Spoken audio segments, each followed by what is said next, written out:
Moro num país tropical, abençoado por Deus e bonito por natureza. This is the story of a country whose music has seduced the outside world and taken on an importance that goes far beyond entertainment.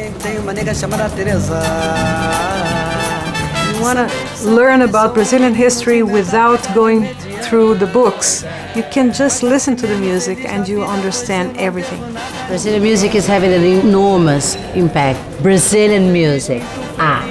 Então acho que não é só para mim, acho que para todo brasileiro a música tem uma mistura muito grande, futebol e música, eu acho que é uma coisa que está dentro dos brasileiros. E bonito por natureza. Em fevereiro tem carnaval. Eu tenho Fusca e violão. Sou flamengo, tenho uma nega chamada Teresa. In Brazil, music is a national passion. Wildly varied styles, from bossa nova to distinctively Brazilian forms of reggae and hip-hop, have projected rival views of how the country should see itself and be regarded abroad, while politicians have used music to try to bring unity to the largest state in South America. This is a story in which leading musicians are censored and jailed, and a one-time rebel, Gilberto Gil, becomes Brazil's first black government minister. And it starts with the music that dominates and defines this vast, multiracial state, samba.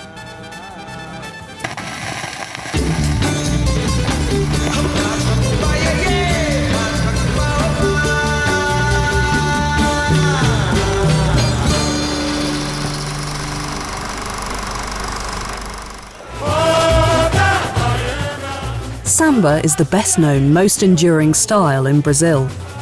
It's the samba rhythm that provides the backdrop for the spectacular Rio Carnival and for sophisticated dance songs that have helped to bring Brazil the exotic image it enjoys around the world. But samba also includes laments about life in the shanty towns, the favelas, and songs that address the recurring themes of race and poverty in a society that prides itself on being a racial democracy, but where the most black are often the most poor. Samba was born along the northeastern coast, around the city of Salvador back in the days of slavery.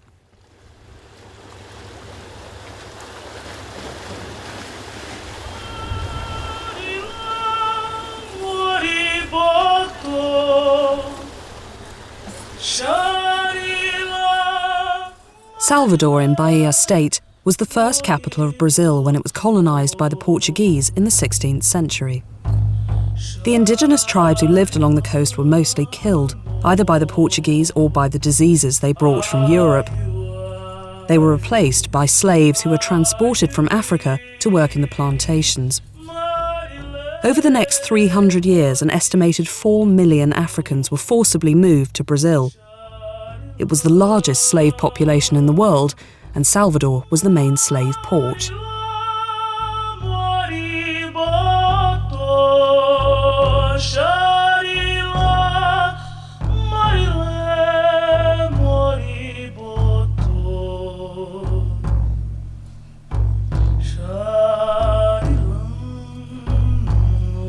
O que tem de especial na Bahia é que a Bahia é um celeiro musical muito grande. A Bahia tem muita poesia, né? Aqui começa o Brasil, né? E talvez pelo fato de tantas misturas, tantas etnias se encontrarem, houve um fusionismo natural e que se transformou em algo mais forte que a miscigenação dos homens.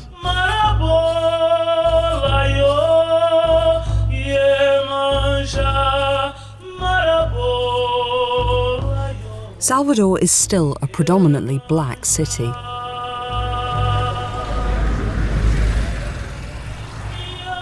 Eles vieram para aqui como escravos, como no tempo da escravidão, e aqui eles deixaram as culturas africanas, como o candomblé, né?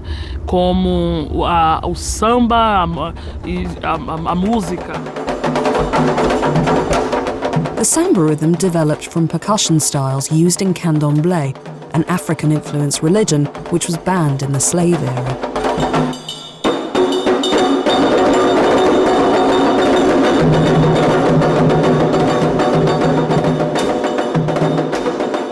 In candomblé ceremonies, drummers call down different gods, or orishas, who are said to act as guides and guardians for the believers.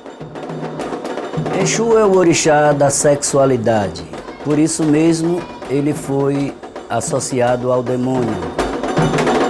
Oxum é a deusa do amor, a mulher vaidosa, coquete, cheia de dengos, que consegue as coisas através dos artifícios femininos. Este é Xangô, o orixá da justiça, da sabedoria, o orixá rico, protetor dos advogados. This is a religion that evolved from deception. Slaves worshipped African gods while pretending that they were praying to the Catholic saints of the Portuguese. African beliefs and Catholicism began to mix, but the African rhythms used in candomblé didn't change. O ritmo que é mais parecido no candomblé com o samba seria um ritmo utilizado para Inhansã, né? É que o Gan dirige dessa forma.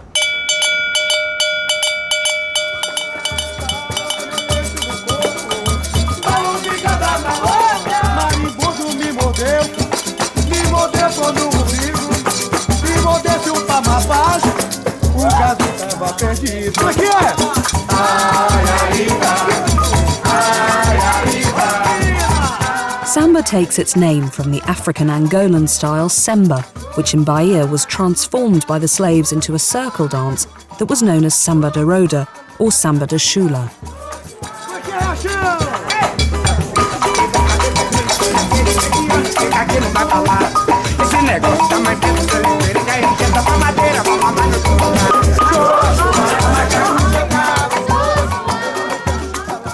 O samba, esta palavra tão bonita, o samba, nasceu na Bahia. E sabe por que o samba nasceu na Bahia? Porque o Brasil nasceu na Bahia.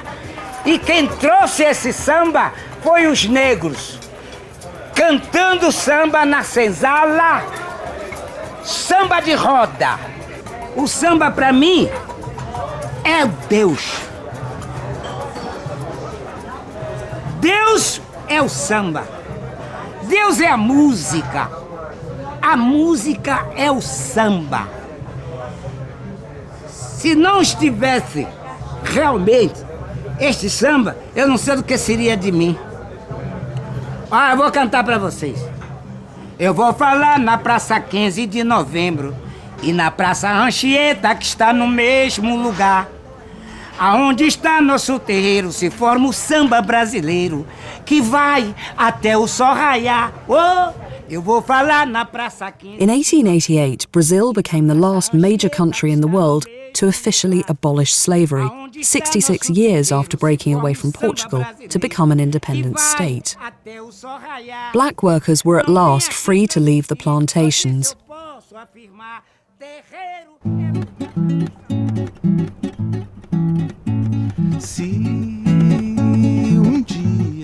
Many headed south to Rio de Janeiro, now the Brazilian capital. In Rio, the African rhythms of the former slaves mixed with European musical styles to create the different forms of modern-day samba. Amor não é fácil de achar. A marca dos meus desenganos ficou. Só amor pode apagar. A marca dos meus desenganos ficou. Só amor pode apagar. Muitas vieram para o Rio de Janeiro e trouxeram essa manifestação que é essa forma de samba assim que poderíamos chamar de mais primitiva, uma coisa mais de raiz, né? Que era uma chula, né? Onde se dançava, onde se criava uma roda e as pessoas dançavam, cantavam, improvisavam.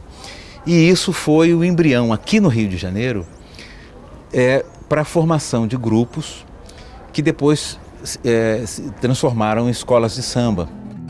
O samba trazendo alvorada, meu coração conquistou. everybody came from everywhere else in the country to live here.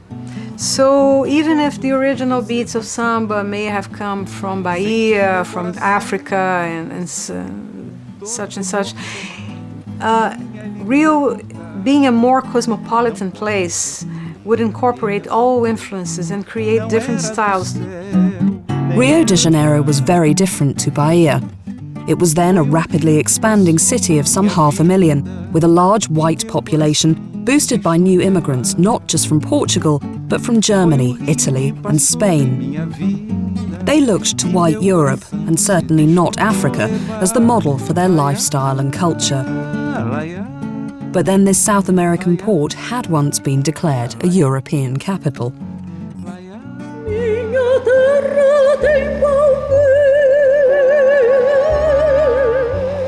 In 1808, the entire Portuguese court had moved to Rio from Lisbon, fearing for their lives after Napoleon invaded Portugal.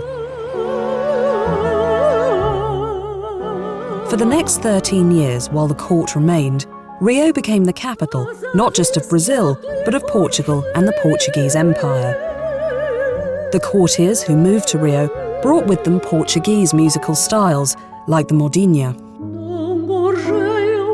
Modinha is so near the heart of Brazilian music, and it's a song. It's a kind of song. It was developed in the Portuguese court by a mad monk, a intensely erotic priest who wanted to use song to seduce young girls. So he adapted folk forms and court poetry to a kind of fusion in which you could express a range of very tender sentiments. It became so popular in the cities like Salvador and Rio that every night the young men out serenading, you could just hear the sounds everywhere in the street.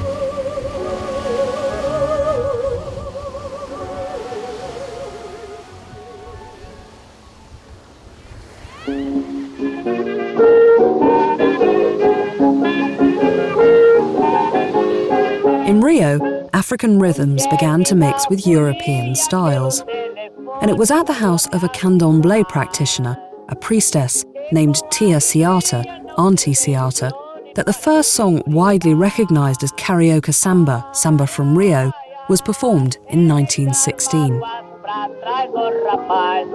It was credited to a musician named Donga and titled Pelo Telefone, on the telephone.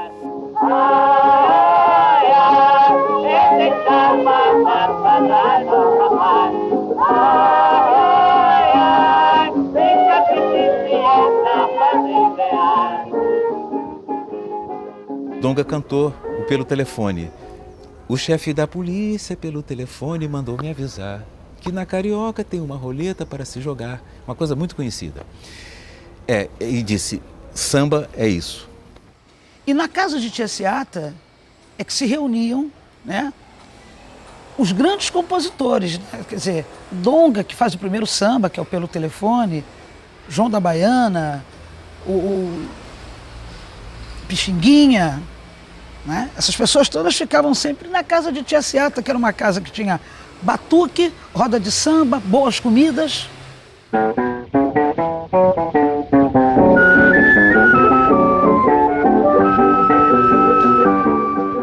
Tia Seata's house in Praça 11 was the centre both for samba musicians and those who specialised in an urban instrumental style that became the first Brazilian music to become popular in Europe. Choro was a mixture of Afro-Brazilian rhythms and European dance styles and sounded like Brazil's answer to New Orleans jazz. The finest Choro exponent, also famed for his samba playing, was the composer and flute player Pixinguinha. There's a wonderful saying in Brazil that if you want to write about Brazilian folk music, you're going to have to write many volumes. But if you want to sum it all up in one word, it's Pixinguinha. Para nós, né, para mim em especial, Pixinguinha foi o maior músico brasileiro, não é? O que ele representa para nós foi uma coisa realmente fantástica. Racial discrimination was now banned in Brazil, but prejudice and the belief in white supremacy was still widespread. So there was outrage in the press that black musicians like Pixinguinha should be allowed to represent Brazil when he and his band, Os Batutos, were invited to give a European tour. In 1923, when the first great choro group, Os Batutos, which means the cool guys, went to Paris with Pixinguinha with the flute, it really had an enormous effect. People who talk only about American jazz in Paris don't realize that the Brazilians got there first.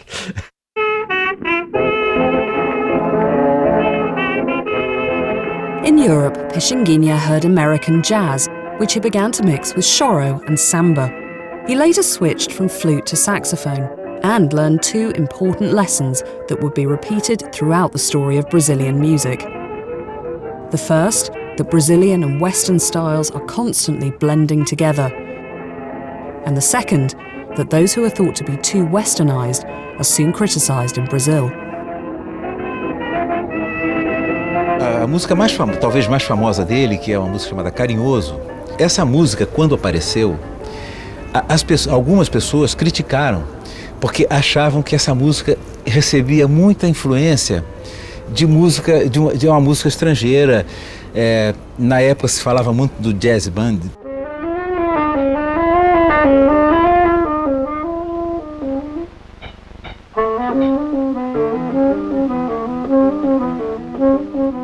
By the time of his death in 1972, Pixinguinha had become one of the legends of Brazilian music, a player who pioneered Brazil's links with jazz and guaranteed the popularity of choro throughout the years when samba would be transformed by fashion and by politics.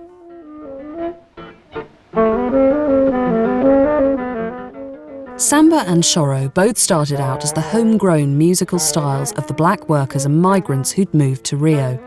The songs of the early samba singers dealt with the realities of everyday life in the city. Eu acho que o gênero que mais retrata, né, a questão social, a questão política, né, a luta, o sacrifício de cada um, talvez seja o samba, acredito que seja o samba, pelo fato dos sambistas serem pessoas de uma classe social mais pobre. In the early days, musicians faced not only prejudice, but harassment. In 1928, the first so-called samba school opened in Rio, a club where musicians and composers could meet, rehearse, and plan their activities for the city's annual pre-Lent carnival, though the authorities banned black and mixed-race carnival groups from parading through downtown, predominantly white Rio. É melhor morrer crucificado. Deus nos livre das mulheres de hoje em dia. Many of the early samba songs romanticized malandros, the sharply dressed hustlers of the black communities, and the authorities outlawed musicians and their samba parties. Mas a polícia, na época, não gostava muito dessas reuniões, porque o sambista era considerado malandro. E aí a polícia proibia o samba naquela época. Então, muita gente disfarçava e dizia que não era samba que estava acontecendo naquela casa, que era macumba, que era terreiro, entendeu? Porque Tia Seata era também mãe de santo. Então eles camuflavam o samba, dizendo que o que estava acontecendo ali era uma reunião religiosa.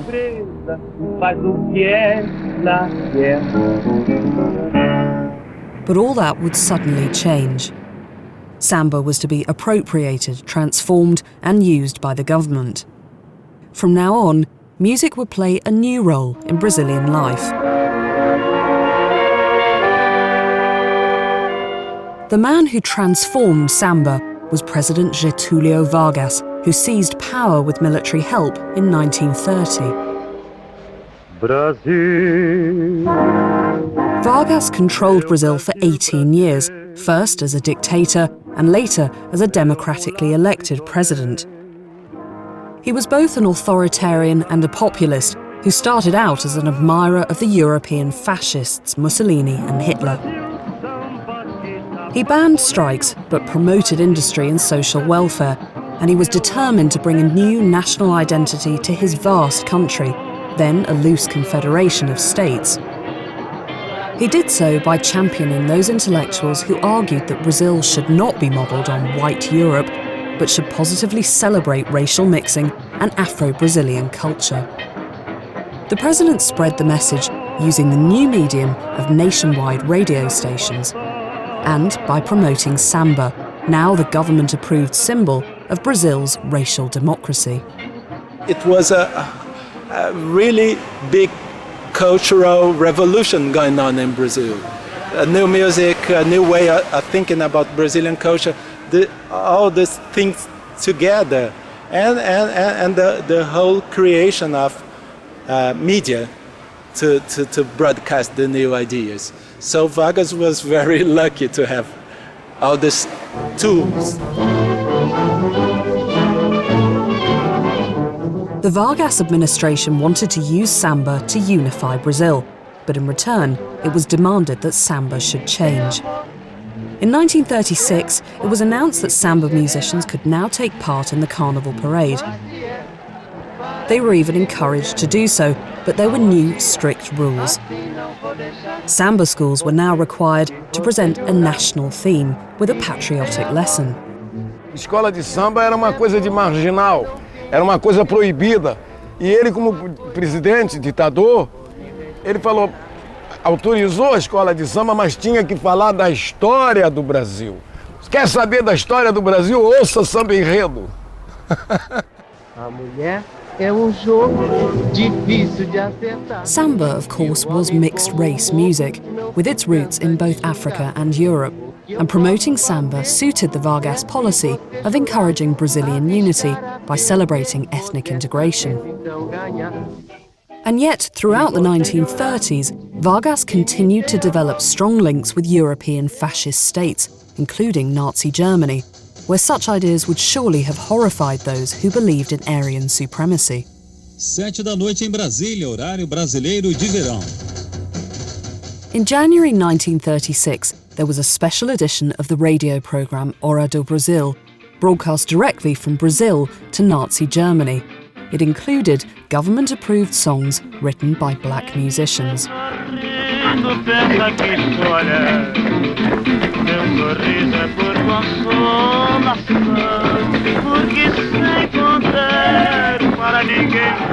A very important part of the show was the samba music from the samba schools, and I always think about the Nazi German listening to that kind of very black, very African Brazilian music.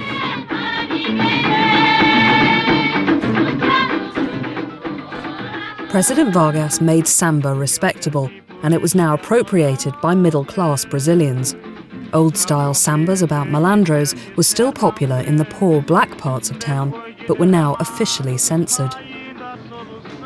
The middle class favoured a more melodic, sophisticated style, samba canção, and songs that praised the glory and the beauty of Brazil.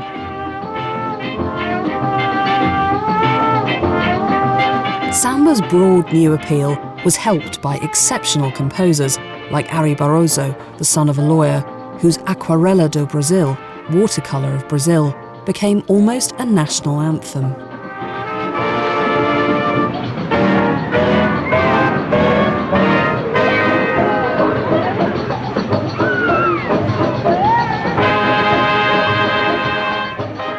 Unlike carnival samba or samba enredo, samba canção could be sung by individuals as well as massed bands.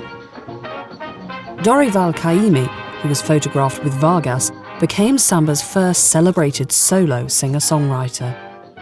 He played guitar in a very peculiar way, and he was the first one to be singer, composer, guitarist, like, you know, Bob Dylan. Louvado seja Deus, ó meu Pai. Louvado seja Deus, ó meu Pai. He was a very good singer. His voice was beautiful. His music was absolutely fresh and simple and good, and his lyrics were wonderful. He was the round artist, everything, he could do everything very well.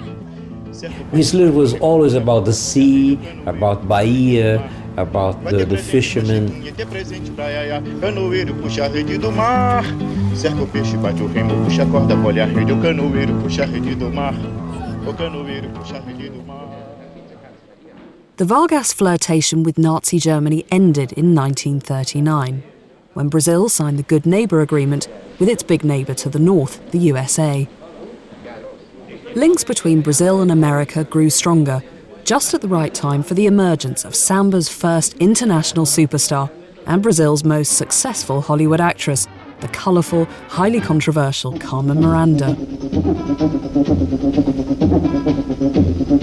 O tico-tico tá outra vez aqui, o tico-tico tá comendo meu fubá. Se o tico-tico tenta que se alimentar, que vai comer umas minhocas no fumar. O tico-tico tá outra vez aqui, o tico-tico tá comendo meu fubá. Se o tico-tico tenta que se alimentar, que vai comer umas minhocas no fumar. Carmen Miranda, she herself was Hollywood.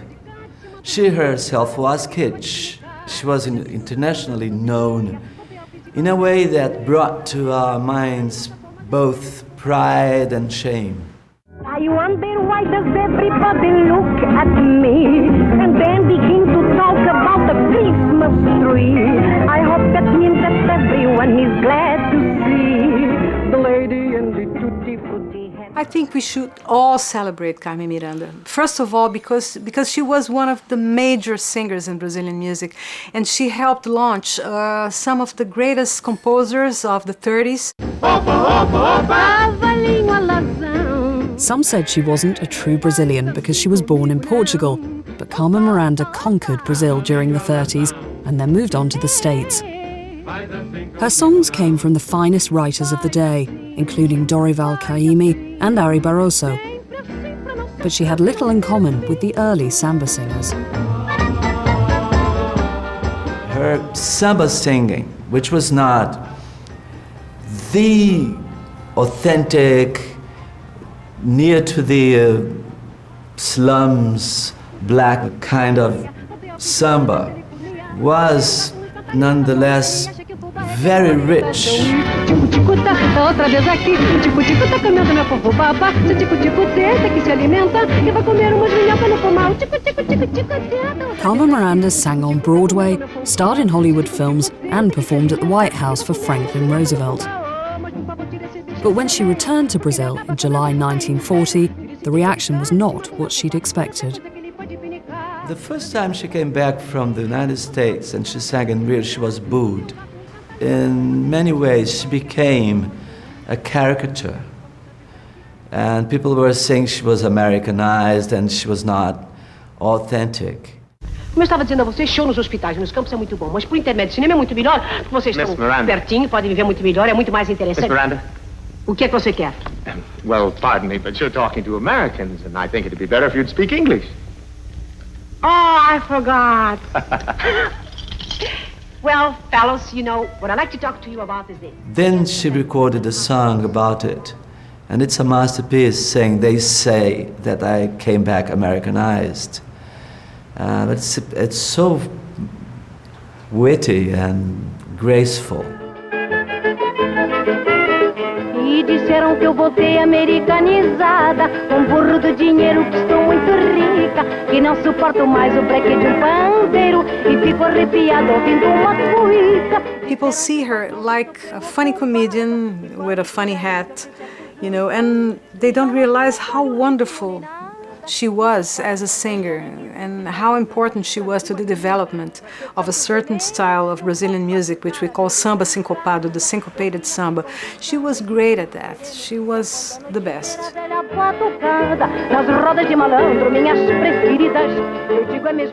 Carmen Miranda came to symbolize Brazil for the outside world, though she'd been criticized at home for becoming too westernized.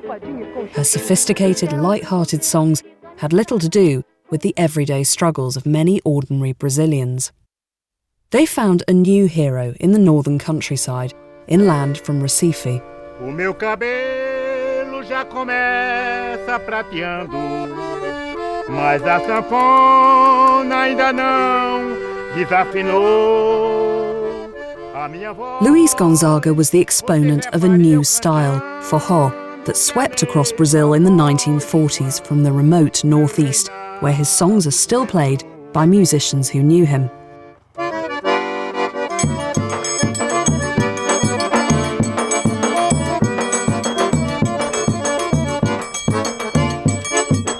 Modesta paz, mas que um desafio, desde o tempo de menino, em Exu lá no sertão. Cantava solto, tinha cigarra vadia, é por isso que hoje em dia ainda sou o rei do baião. Pois não, cantava solto, tinha cigarra vadia, é por isso que hoje em dia ainda sou o rei do baião.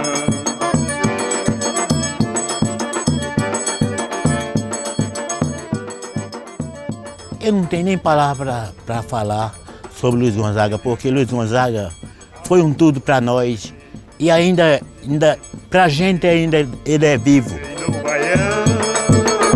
Quem mereceu uma coroa de rei, esta sempre honrou, foi a sua obrigação. Luis Gonzaga é como o Elvis Presley do Nordeste, ele é o rei.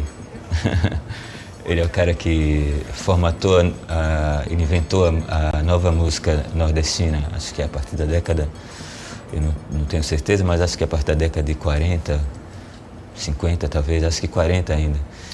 Ele inventou o estereótipo do nordestino com toda aquela roupa de couro, com as cores. Sanfona velha do falo furado, só faz fum, mesmo assim o cavaleiro faz um refogado e o coração da morena faz tum-tum. O sanfoneiro animado puxa foto depois de tomar um gole de rum. E é jafum, forró com esse é forró número 1. Luis Gonzaga, you can compare him with Bob Marley in reggae, because he really did the melting of the style, you know? And it became very well known because he recorded it, it played on the radio in the 40s, 50s. So he came up with a new rhythm, popular rhythm. It was kind of the same Bob Marley did with reggae in Jamaica.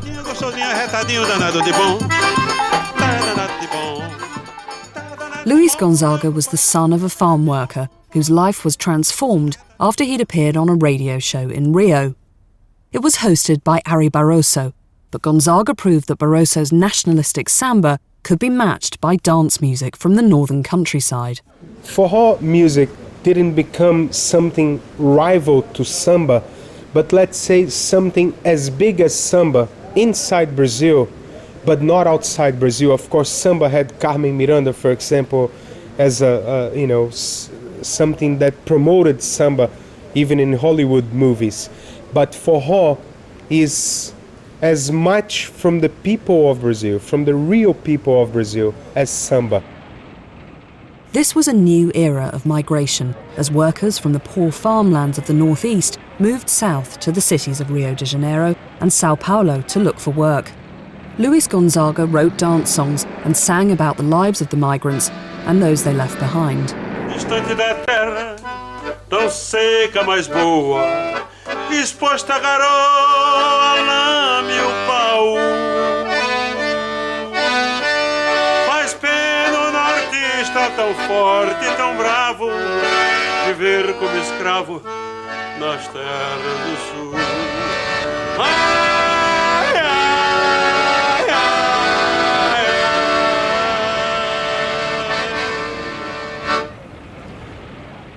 Ele representou muito bem o espírito do nordestino, do imigrante que saía daqui para ir para São Paulo, para os grandes centros urbanos, das pessoas que tinham que conviver com os problemas da seca, com a injustiça social, que aqui no Nordeste é muito mais forte do que no Sudeste. Então, além de ser um ícone musical, ele também é um ícone social. O fole roncou no alto da serra, cabroeira da minha terra, subiu a ladeira e foi brincar. After Luis Gonzaga died in 1989, a statue was erected just outside Recife, the capital of his home state, Pernambuco. It marks the start of the Luis Gonzaga Highway. Gonzaga had reminded Brazil's city dwellers of the depth of the music that existed out in the countryside, and shown that music was as important for the outlying regions as it was for Rio, as a way of expressing their views and problems. And with forró, there had been no attempt by the government to control the music. Gonzaga led the way for other northeasterners like Jackson do Pandeiro, an exponent of another Afro-Brazilian rhythm, coco, and best known for Chiclete com Banana, bubblegum and bananas, that poked fun at the American lack of understanding of Brazilian music. Mas eu só boto bebop no meu samba quando o tio Sam tocar tamborim. Quando ele pegar no pandeiro e no zabumba. Quando ele aprender que o samba não é rumba. Aí eu vou misturar Miami com Copacabana. Chiclete eu misturo com banana. E o meu samba vai ficar assim.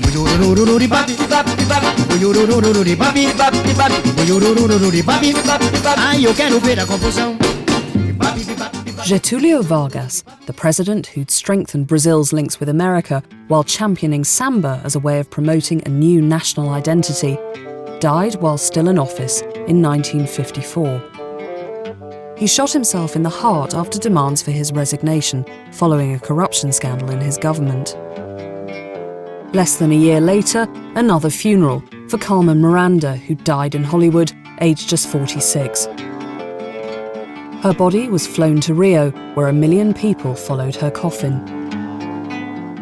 The unlikely duo of Carmen Miranda and President Vargas had not always found favour within Brazil for their musical ideas, but between them, they'd transformed the international image of Brazil and the Rio music scene by promoting samba and carnival. During the final years of Vargas's rule, the carnival celebrations became ever more flamboyant and attracted tourists as well as supporters of the rival samba schools to the parades, judged not just on the music and costumes, but on the themes and ideas they portray.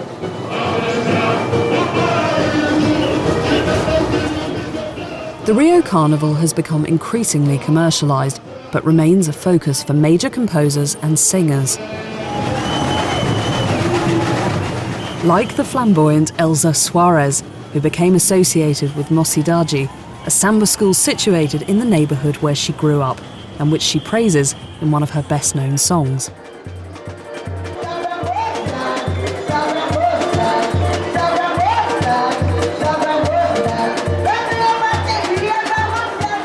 Samba schools have become an important part of Rio's musical life, not just as music clubs that compete at carnival time, but as recreation and social centres with strong links to the local community. Each school still inspires fervent support.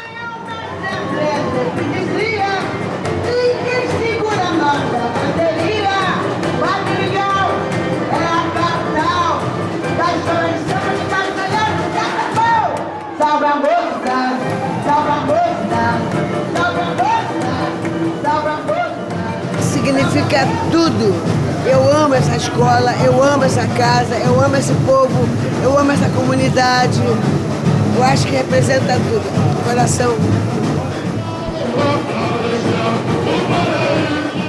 Everybody loves the show. It's a wonderful parade. Great composers have passed through the great samba schools. Every Brazilian has a favorite samba school, like a football team. We all have our favorites.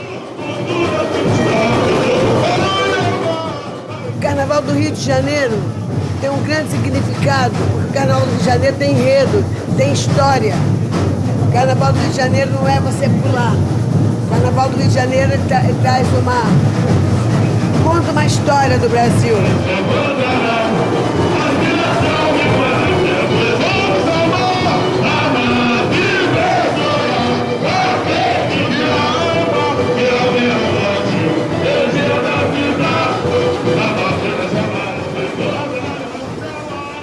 President Vargas gave Rio the carnival for which the city became world famous. But less than 2 years after his death, a new form of samba emerged that reflected a new political era in Brazil and would bring Rio even more international exposure and proved to be Brazil's most successful musical export. This was bossa nova. Se você insiste em classificar. This was cool, futuristic new music for a confident new era. President Juscelino Kubitschek set out to transform Brazil with an ambitious program of public works that included the construction of a new federal capital, Brasilia, and the promise of 50 years' development in 5.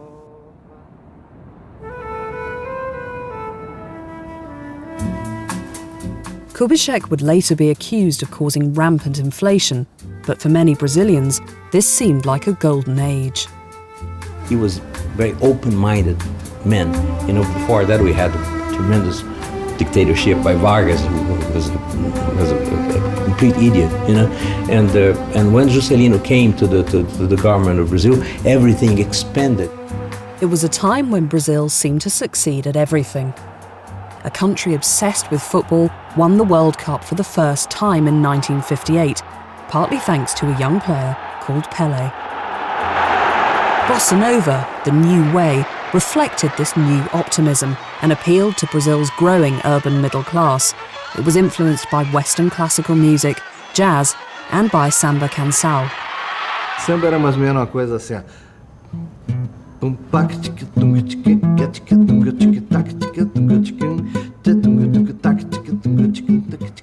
Eu não sei fazer os dois no violão, então eu faço com a boca e violão, né? E a bossa, ela vem um pouco mais suave, né? E um pouco mais definida pra gente. Tipo...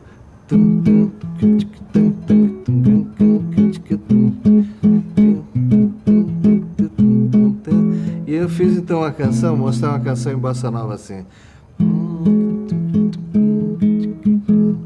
Dia de luz, festa de sol, e barquinho a deslizar no macioso do mar. Tudo é verão, amor se faz, barquinho pelo mar, que desliza sem parar, sem intenção, nossa canção. I would say bossa nova is a kind of soft samba, maybe played a little bit slower, just with the guitars, simpler, and very light singing, soft singing and soft guitars doing the rhythm. Not a lot of drums like the big samba schools, maybe just a few percussions or just brushes. Deslizando na canção, tudo isso é paz, tudo isso traz uma calma de verão, então o barquinho vai. I always call the bossa nova as the discreet charm of bourgeoisie, the refinement of the melody, of the lyric, of the interpretation, of the orchestration. So bossa nova was something that came from the middle class for the middle class. Bossa nova was dominated by 3 key figures, starting with a singer and guitarist from Bahia, João Gilberto. Só não poderá falar assim do meu amor. Ele é o maior que você pode encontrar, viu? When I first heard João Gilberto, it was like enlightenment for me.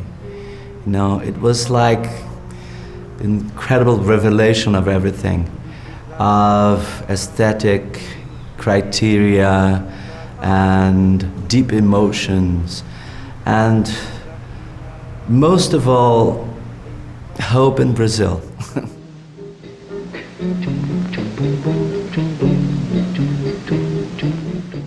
I think my father changed Brazilian music, if I can say that. I think changed the Brazilian music also in the map.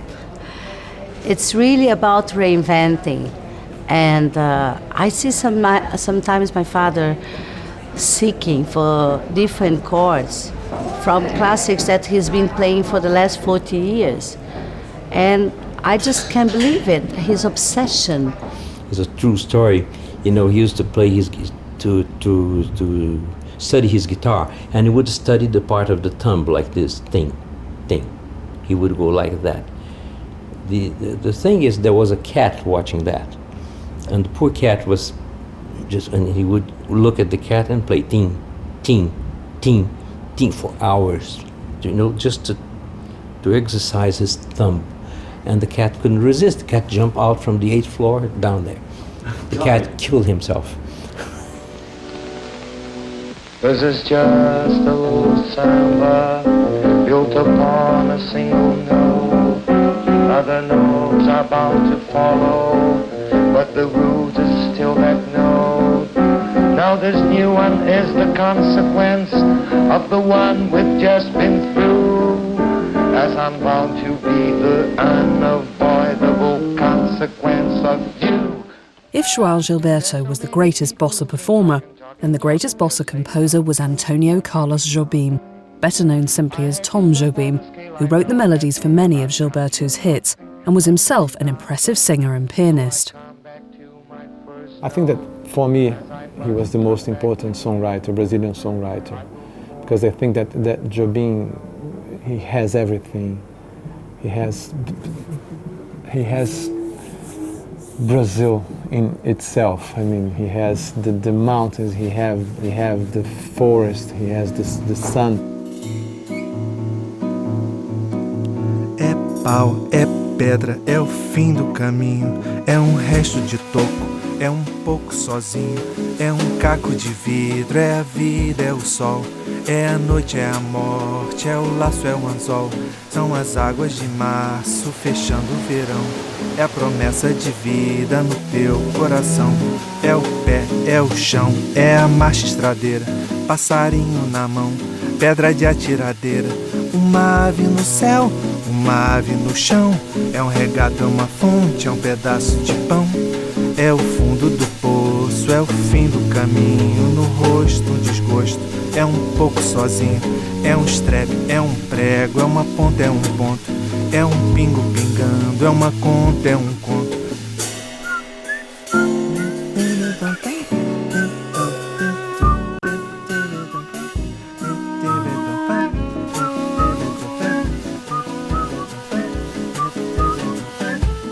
Tom Jobim wrote many of his songs here in the countryside outside Rio.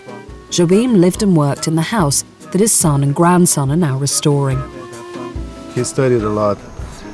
Chopin, Debussy, Brahms also. He liked to wake up very early, and here in this house, the piano was in the back room there, and always in the morning I would listen to him playing Brahms or Chopin or Debussy, always studying early.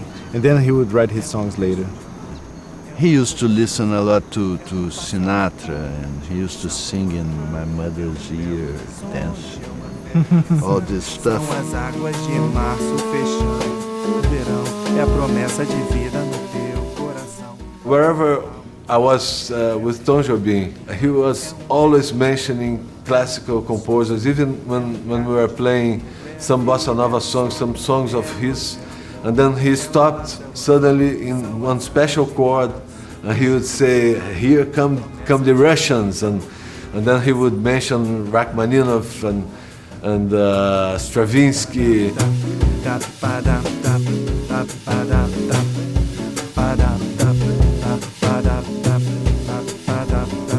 There was a third member of the team that dominated bossa nova, the poet Vinicius de Moraes, who wrote lyrics for the melodies by Tom Jobim and other composers.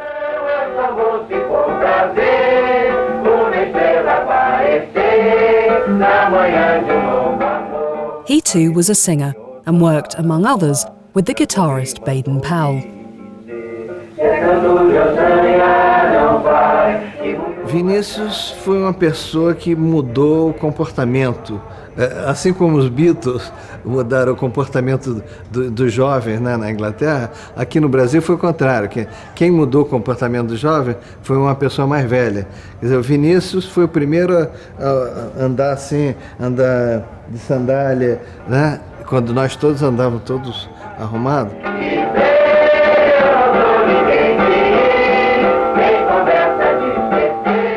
He was the best lyricist. He never made a mistake with a song of mine, and he would come later with the perfect lyric for the song.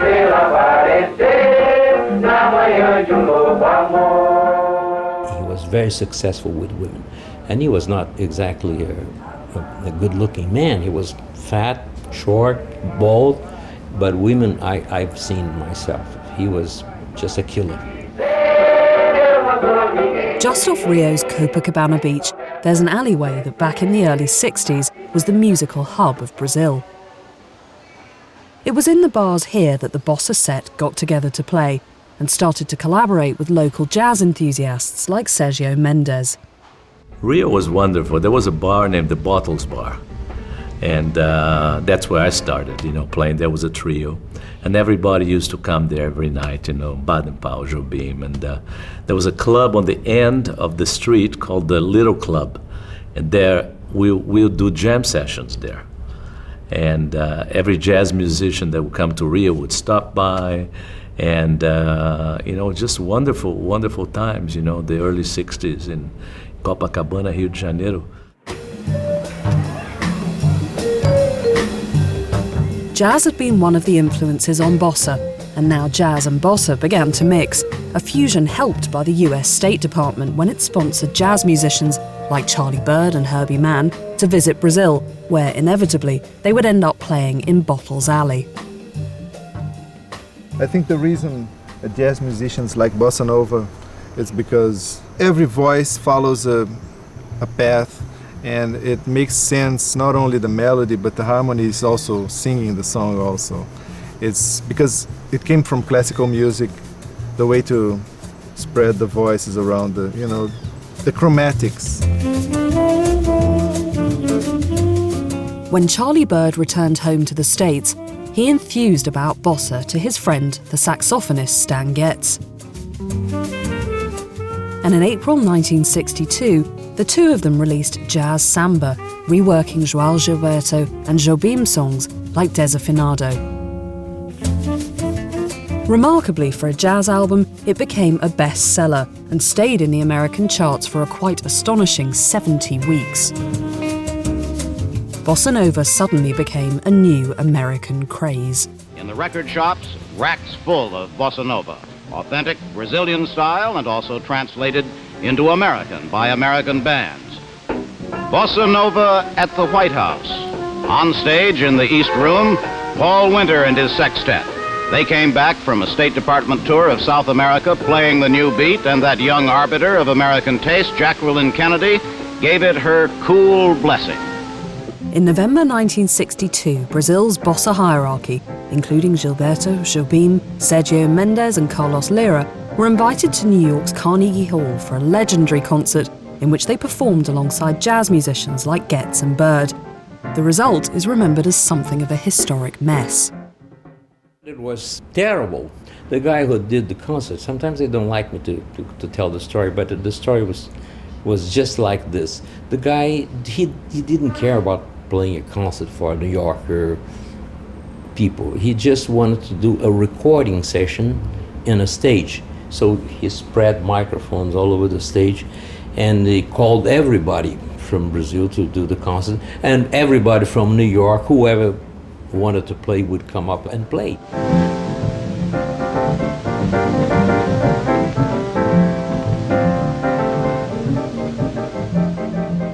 So I went to Jobim and said, let's go away. Let's get you, me, Bonfá, João Gilberto, all the people that came here to do something serious, and let's go back home. And Jobim was very funny at the time, I'll never forget this, because he said, Carlos, did you sign that paper? I said, yes, I did sign.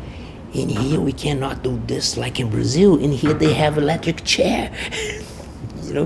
And I understood that nobody was going to go home. I said, okay, let's stay and do whatever we can. I don't know. In Brazil, they said it was a big mess, but I think it was important there. And the most important thing is that many of the musicians who went there to play in the concert, they stayed there, and then they began to work around, like Oscar Castro Neves, Sergio Mendes, my father, João Gilberto. They stayed. The bossa fraternity began to split, with musicians like Jobim now remaining in America, but complaining at the way music had changed. And we had there the same phenomena I think you have here now. We had there Bossa Nova Icebox, Bossa Nova washing machines, bossa nova lawyers, you know, and many things. And now I heard here in the radio, bossa nova hair comb, bossa nova shoes. No, this is not very good for the music. Carlos Lyra was also to leave Brazil for Mexico, with other complaints about the new bossa. Some people prefer the bossa nova with lots of jazz. I was the one who thought, you know, that it shouldn't be so much jazz. It was important, the jazz influence in bossa nova, but it shouldn't be too much. We should keep the jazz as like a spice in the food, not too much, otherwise it's going to burn you. And so I wrote a song, Jazz Influence, that talks about that.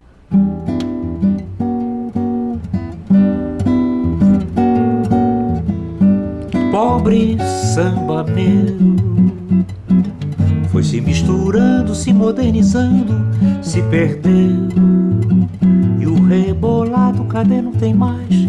Cadê o tal gingado que mexe com a gente? Coitado do meu samba, mudou de repente, influência do jazz.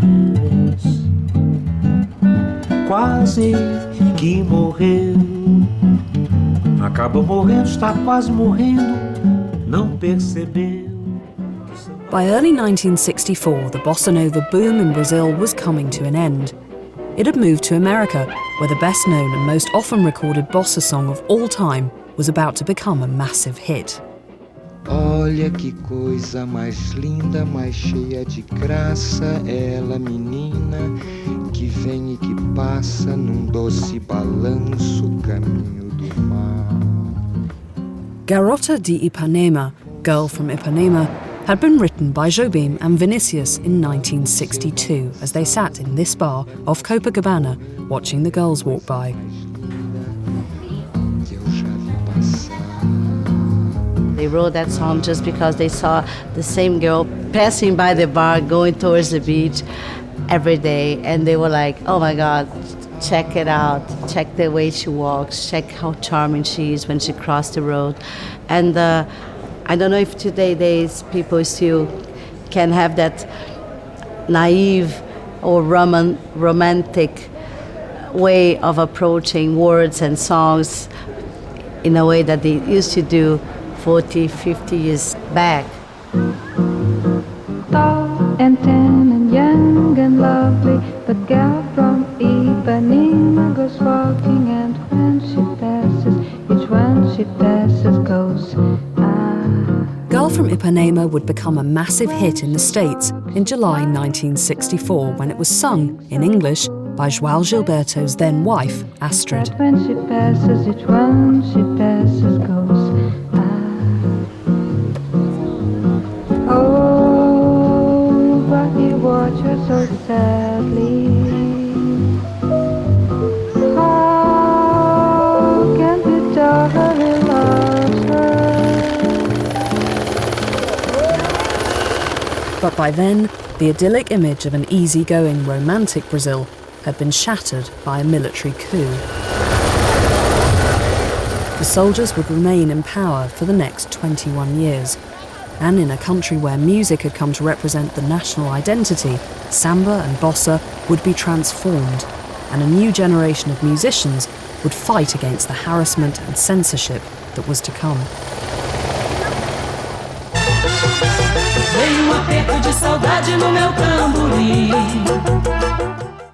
And Brazil Brazil is back next week at 9 with Tropicalia Revolution. In the meantime, why not visit bbc.co.uk/Brazil Brazil to watch full songs from the series and to find out more about stars of Brazilian music.